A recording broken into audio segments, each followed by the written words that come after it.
business. But today we continue our series we've entitled Habakkuk, Learning to Live by Faith. And certainly he's been learning this along as we've journeyed with him through these 3 chapters. And today we get to the part where he really gets to the point of living by faith. And in this journey, he comes to the place where he experienced spiritual refreshment and emotional healing, all due to his encounter with God in this book. If I were to say to you, and I've already spoiled the surprise, if I were to say to you, I want to share with you how you can have spiritual refreshment and emotional healing, would you sign up for that? Would that be a seminar you'd like to take part in? Probably most of us would say yes. Well, you can take part in it because we're going to walk along with this one. Now, we can't have the same experience he had because God spoke to him. God interacted with this prophet in a very unique, special, personal way. But fortunately, it's recorded for us in the text that Habakkuk has written and has now been preserved all of these 2,600 years. So we can open our Bible, we can walk along with him today so that we can walk along in his journey and experience what he experienced. Now, we'd all like to have that kind of confidence, wouldn't we? That kind of confidence that no matter what's happening in the world, we just kind of walk with our God and everything is good. And as you think about this book, let me just give you a very brief review. Chapter 1 is a dialogue between him and God where he says, Lord, our nation is in a mess. There's corruption everywhere. When are you going to do something? And God gives him an answer. In your days, I'm going to do something. If you heard about it, you would not believe it. It's going to be so overwhelming. And he announces that he's going to send Babylon, these wicked people, to come into Israel and to Judah, and he's going to have his judgment upon them, his wrath upon them. So then he comes back with a second question. Thank you for answering my question.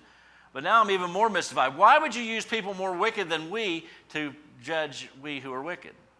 How does this work? And in chapter 2 we have, and by the way, there's 3 literary forms in this book if you're interested in literature.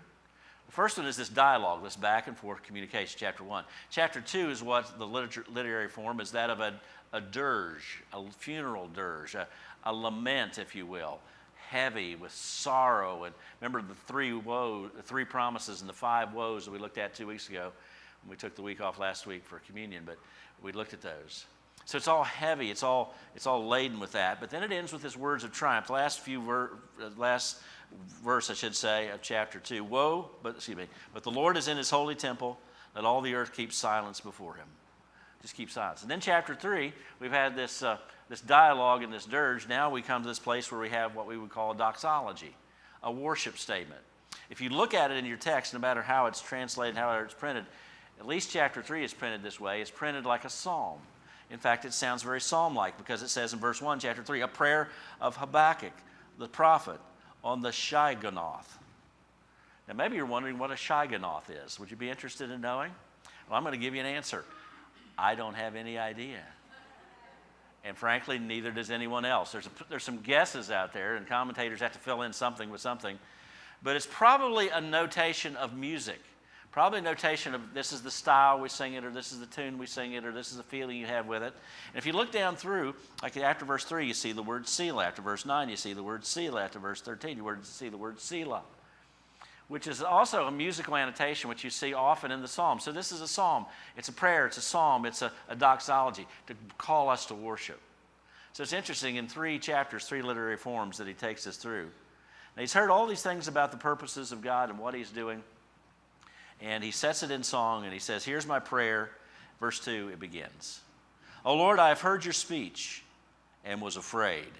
O Lord, revive your work in the midst of the years. In the midst of the years, make it known. In wrath, remember mercy. Now, for a prayer, he doesn't ask for too many things. In fact, all the petitions, all the requests that you find in this prayer, anywhere in the book of Habakkuk, is found in verse 2. He said, Lord, I've heard your speech, and this is my reaction. I am scared. I am fearful. I'm afraid.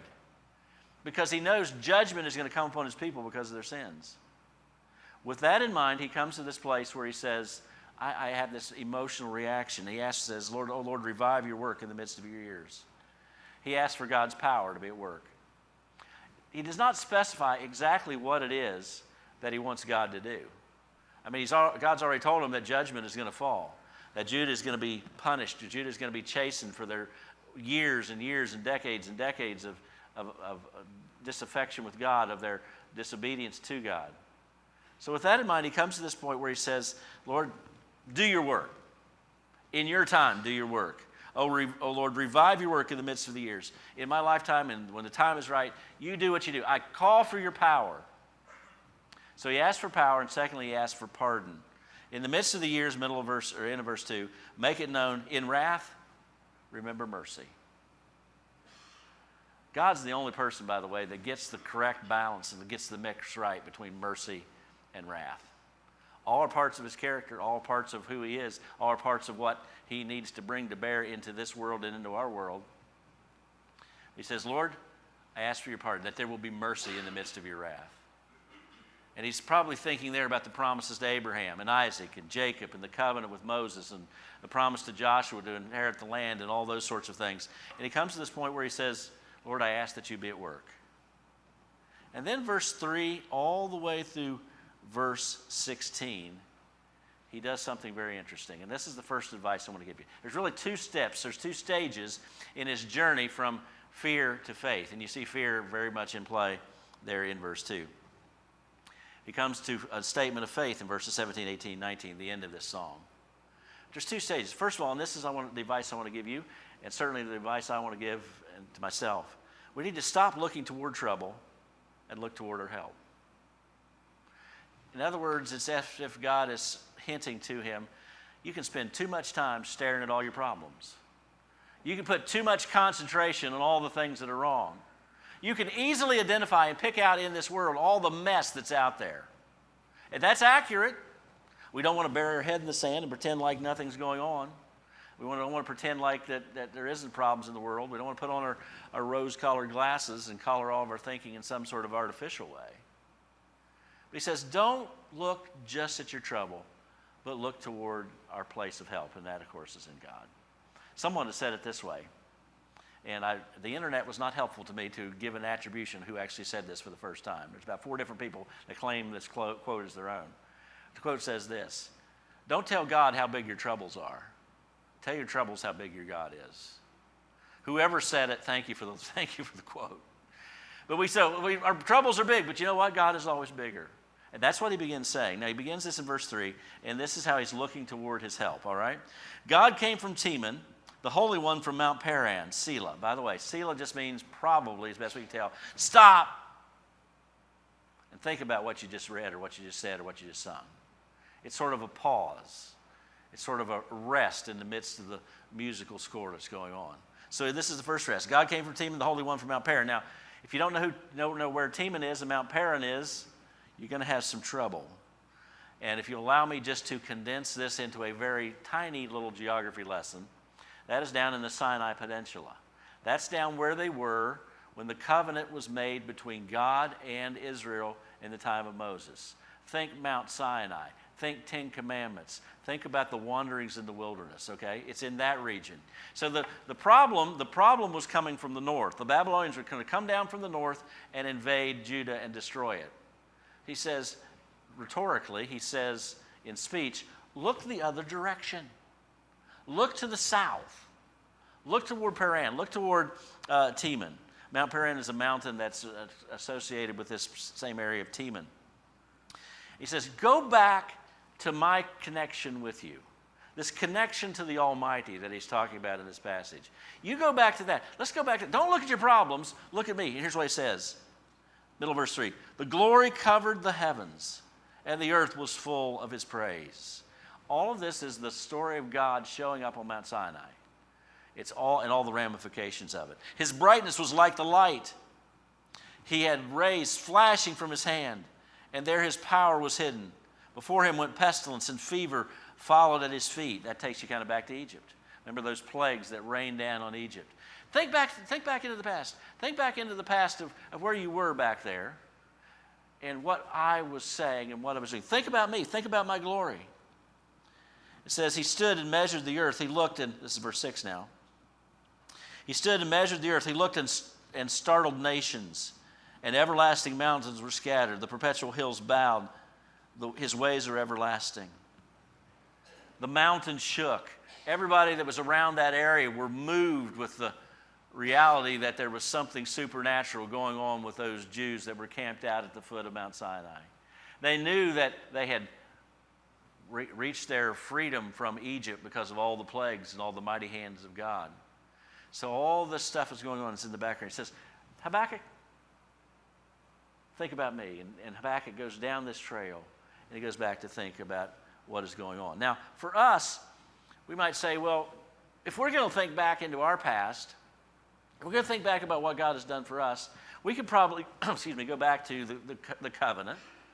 But there's probably a few markers as New Testament believers that we would mark out as well. We might want to go back to the creation. The fact that you and I exist, and the fact that everything exists, is because God spoke it into existence. It's created by Him. You're a creation of God.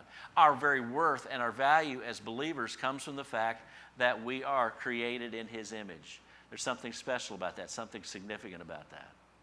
We might go to the covenant, the law of God, but we would probably run past that and go to the cross. The creation, the covenant, the cross. Because for us, everything changed because of the cross. That pardon and wrath was all seen on the cross, he mentioned in verse 2. The wrath was put upon Him. The pardon, the mercy was granted to us. Only accepted to those who believe, not universal salvation, but to those who come to believe this and accept this, and this becomes the operating principle of their lives. We could also look forward to the future. Our past is back there in those things, but the future is out here where he talks about the second coming. He's going to come back. He's going to have a kingdom on this earth, that we're going to be in His presence. We're going to help rule and reign in His kingdom, all that future. So whatever point you want, this is what we get when we study this book. We need to interact with Him in this book because it takes us back to these high points. Do we want to think about our troubles? No, let's think about the fact that we're a creation of God. We want to think about our stresses in life? Let's think about the covenant, the reality of God showed up. We want to deal with our guilt and our shame, or do we want to go back to the cross? Do we want to be worried about the future, or we want to go back to the reality of what He said that's coming yet future, and that He's coming back someday? That the trumpet will sound, the voice of the archangel, and He shows up in glory. So we mark these things by thinking about Him. Now, verse 7, "O Lord, you were displeased with rivers." Ask the question. Lord, were you displeased with rivers? And was your anger against the rivers? Was your wrath against the sea that you rode on your horses, your chariots of salvation? That seems a little strange. Were you mad at rivers and seas? Well, you think about this in the context of the Exodus. They crossed the Red Sea on dry land. When Joshua went into the land, the river Jordan was blocked off, and they walked across that on dry land. So he's taking all this in imagery back into their cultural and religious thinking, and basically reminding them that God is God. God is big enough.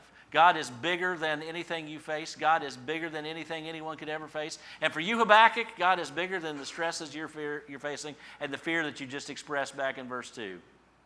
So whatever your fears, whatever your concerns, here's what you do. Stop focusing so much on your troubles, but look to your help. And the place you look is to the God who's revealed Himself in the all-time bestseller of all times. This compilation of 66 books that bound together that we call the Bible. We also revise you on occasion as part of our spiritual health. There's 4 ingredients, I think, for spiritual health and growth for a believer. Number 1 is to go to church. You've gathered together this morning. If you joined us online, thank you for that. That we gather together to hear His word, that we worship, that we praise. And then secondly, we get alone with God, that we spend some time in this word daily so that we can be feasting on His truth, that we can be refreshed in His reality of who indeed He is. The other 2 we talk about, and I'm not going to share those with you, but you probably know them very well. Verse 9, "Your bow is made quite ready. Oaths were sworn over your arrows. You divided the earth with rivers." Again, that driving out those enemies. "The mountains saw you and trembled. The overflowing of the water passed by. The deep uttered its voice and lifted its hands on high. The sun and moon stood still in their habitation." That occurs back in the book of Joshua. They were fighting. They didn't have enough time to fill the battle, and God stopped the sun from moving across the sky and the moon from across the arc of the sky until they finished it, because He's bigger than that. Verse 11, middle of the verse, "At the light of your arrows they went, and the shining of your glittering spear. You marched through the land in indignation. You trampled the nations in anger. You went forth for the salvation of your people, for salvation with your anointed. You struck the head from the house of the wicked by laying bare the foundation to neck." Selah. You saved your people, and you defeated their enemies. You saved your people and defeated your enemies. Stop looking at the troubles and start looking toward the help. And we get that by this interaction with God. He continues that in 14. You thrust through with his own arrows, the head of his villages. You came out like a whirlwind to scatter me. Their rejoicing was like feasting on the poor in secret. You walked through the sea with your horses through the heap of great waters. Now, the imagery gets a little deep here for our culture, but our understanding. But he's talking about just an overwhelming flood, that you flooded this place and you did everything you wanted to do. Then I heard. Now, here's his reaction. After all that thing about thinking about the Exodus, thinking about the waters being parted, thinking about the plagues on Egypt, thinking about God's strength, him showing up like the glorious sun shining bright as he talked about back in verse 4 and so forth. Here's his reaction. When I heard, my body trembled. When I heard all this about you, my body shook. Compare that to verse 2. O Lord, I heard your speech and was afraid. When I heard what you were going to do, I was trembling out of fear. But now that I have focused my mind on who you are and what you can do, now I shake out of awe because of wonder, because of your power. I am just rocked back by how big God is. Friends, if we do not spend quality time with God in his word, God in our minds and our hearts is going to grow ever smaller, ever weaker, ever less significant in our lives. The opposite is true. If we spend quality time with God in his word, our view of him grows ever larger, ever more full, ever more worthy of our trust. You've done a very good thing this morning by gathering this place to sing songs that like Shout to the Lord that we sung a few moments ago, to sing these great songs, to come and to pray and to give and to serve and to be here with God's people, and then to look into his word. So this trembling is different. It says, my lips quivered at the voice. Rottenness entered my bones, and I trembled in myself that I may rest in the day of trouble. When he comes up to the people, he will invade them with his troops. He's shaking now because of the awesomeness of God, knowing God's going to do this, and it's kind of overwhelming to him. If you want to reach a place of spiritual refreshment and emotional healing and an encounter to God, spend time with him, going through this book, reading, learning. Make sure you hit those Selah points where you stop and think. You meditate, you pray. Now, the culmination of the book, the pinnacle of the book is in 17, 18, and 19. This is where it gets to faith. This is where it gets good. This is the fun part, okay? We kind of save what we would say is the best for last. Though the fig tree may not blossom. By the way, in their world, if the fig tree didn't blossom, they were going to have a crop of figs that year. They're not going to have olive oil. It's going to be an economic disaster. Nor fruit on its vines. Though the labor of the olive may fail and the fields yield no food, that sounds like a second kind of disaster. So he begins by saying, if things get as bad as they could get, let me describe it. No olives, no food in the field. Though the flock may be cut off from the fold. So the livestock and the crops all failing and in trouble. And there be no herd in the stalls.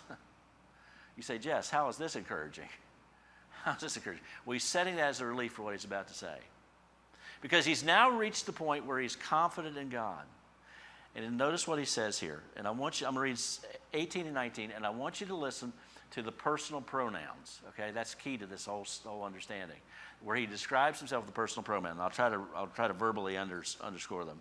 Verse 18, yet I will rejoice in the Lord. I will rejoice in the God of my salvation. The Lord is my strength. He will make my feet like deer's feet. He will make me walk on my high hills. There's 7 personal pronouns in 2 verses. This brings us to number 2. Yes, we need to stop looking at trouble and look toward our help. We need to start looking at our personal connection to God. He finally reaches this point to saying, you know what? I am his, and he is mine. Yes, what if the olive crop fails? And for us, we'd probably create some other scenario if we were thinking about what would be a disaster in our world. But what if everything falls apart? What if there's no cattle in the stalls and the flocks are scattered? What if all this tragedy falls upon us? Here's the one thing I know. Here's the one thing I'm going to stand on. Here's the one thing that's going to bring me through. I am his, and he is mine. Yet I will rejoice in the Lord. I will joy in the God of my salvation. I've said this before. I want to say it again because I want to remind myself that it's true. If the only thing God did for us was save our souls, that'd be more than enough for us to worship him and serve him and praise him forever. But you know what? He does enter into this life that we're now living to help us to grow, to change us, to provide for us, to bless us. And he simply says, Lord, I've got you. Here's where faith really enters in. You know that God is yours, and you know that you are his. The Lord is my strength. Verse 19. He will make my feet like deer's feet. Well, what is it about deer's feet? I had studied this before, so I had this concept in my mind. But about 5 years ago, Julie and I went to Israel. And one of the places I wanted to visit was En Gedi. It's a national park in Israel today. En Gedi is where David hid out from Saul. That's where he was in the cave and so forth. And it's the waters from up in the Judean plateau flow down this little ravine, this little canyon-like.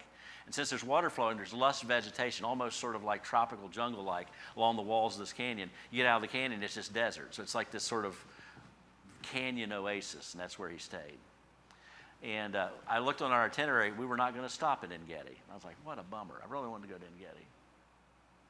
Well, we were going down on the bus, and finally it was decided that we needed to take a bathroom break. So we pulled into the National Park Welcome Center at En Gedi, and everybody jumped out to do what they needed to do. I jumped out with my camera, and I thought, I'm going to take some pictures because I'm not going to go up in the canyon, but I want to get what I get.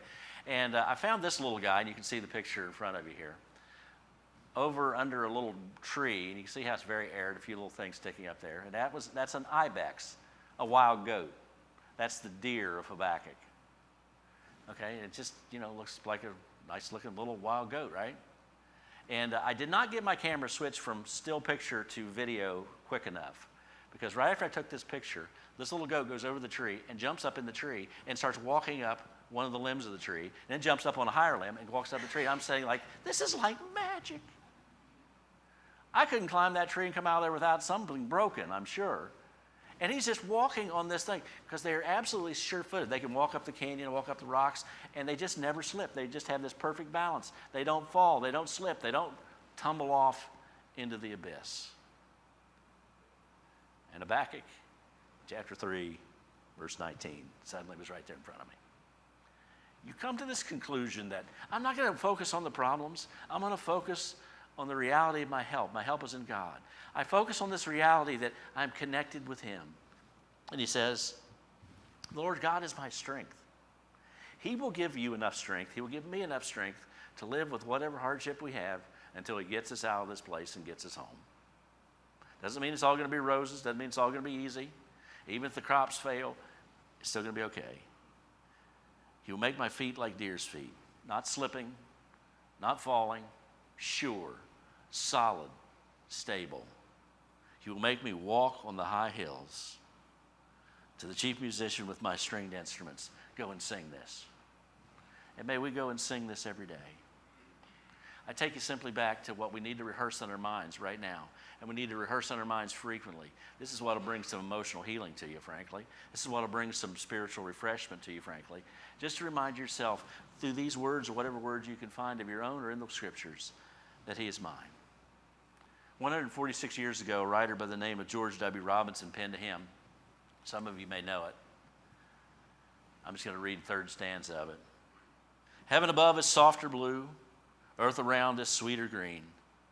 Something lives in every hue Christless eyes have never seen.